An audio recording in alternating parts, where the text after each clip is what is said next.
we do have a purpose. We may not be perfect people. We may not have perfect situations, but we are still significant nonetheless. And we have been blessed with a rich body of emotions. We have emotions. We're not like roses or plants or bushes that have life without feeling. We have feelings, and when we use them properly, they are very effective in motivating you toward your destiny. I want you to be clear and understanding that purpose and passion are interconnected. Unfortunately, we live in a crazy world that we're busy all the time, and everything's fast, and we are losing touch with who we are, our inner sense of passion. But it is your passion that empowers you to be able to do that thing you were created to do.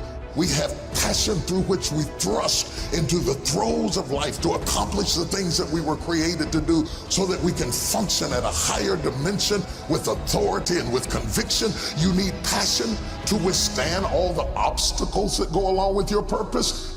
Just because you're living on purpose doesn't mean you're going to have problems. You're going to need thrust to be able to get up off the ground and to step into the field of your dreams. Even if you have not landed on the thing, at least get in the territory of the thing you are dreaming to do and that you hope to accomplish to do. And through that passion, you're able to ignite things you have never ignited before. I hear you, I hear you, I hear you. You're saying, I don't feel a thing. All of us go through times that we don't feel anything at all.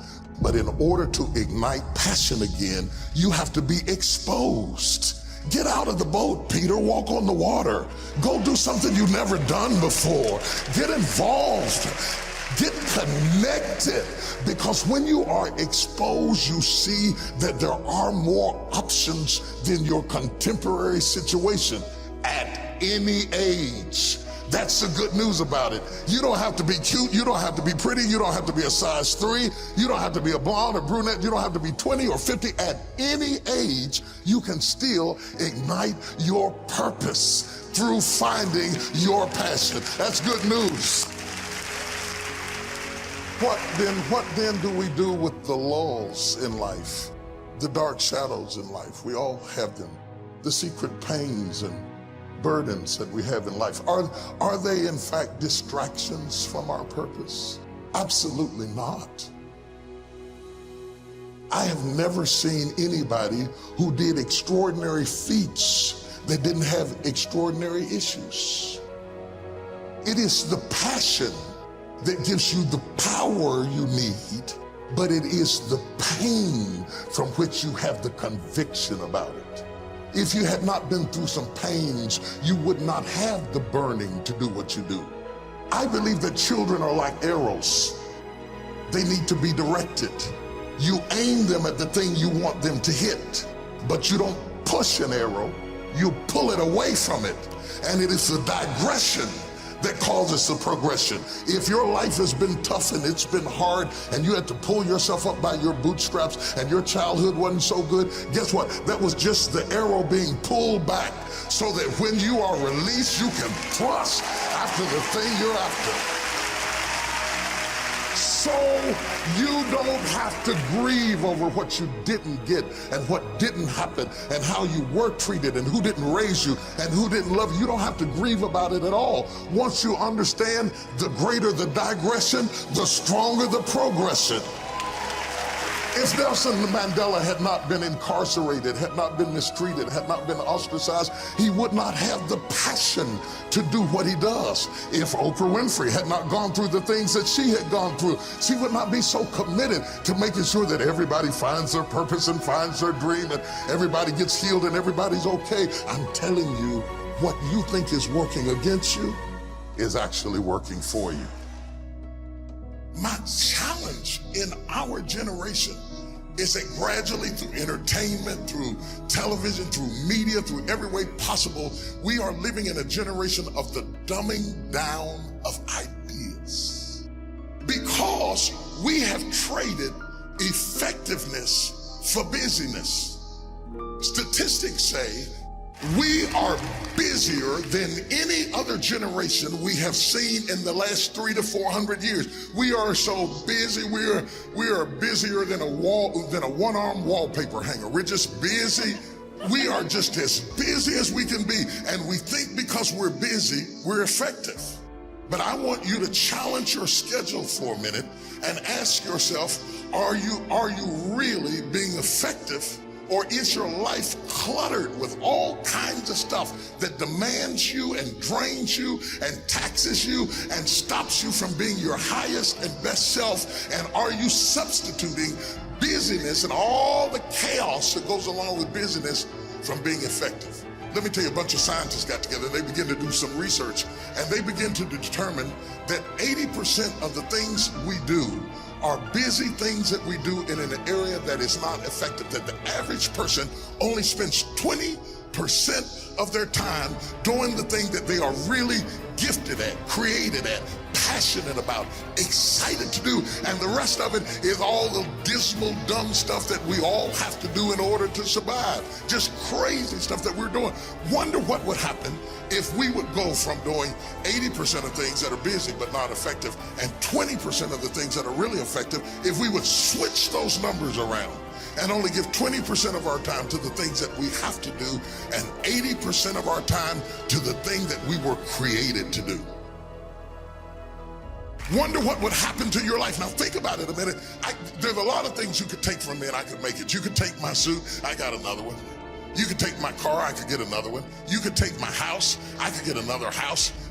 But when you take my time, you have taken something from me that is totally irreplaceable. We take all kind of classes from money management. We know how to manage our money. We know how to repair our houses. We're working on our hair and our bodies and all of this kind of stuff. We do everything except the most important thing is to value our time. It takes time to be creative. You were meant to be creative. You were created in the likeness and the image of a creator, and in that likeness and in that image, you have creativity. If you had time, you would be creative.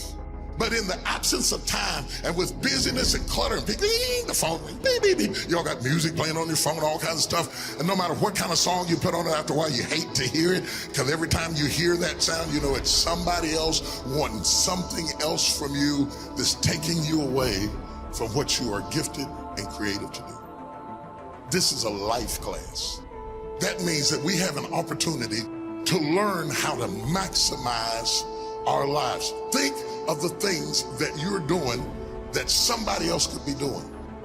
And think of yourself as a precious commodity that you are going to reserve your energy for your highest and best use.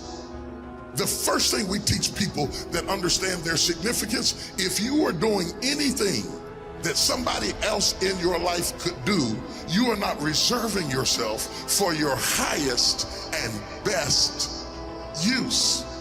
We are not using our life, our time, our energy for our highest and best use. And something in the back of this brain back here is going ding, ding, ding, ding, ding, ding, ding, ding, ding. You're missing it.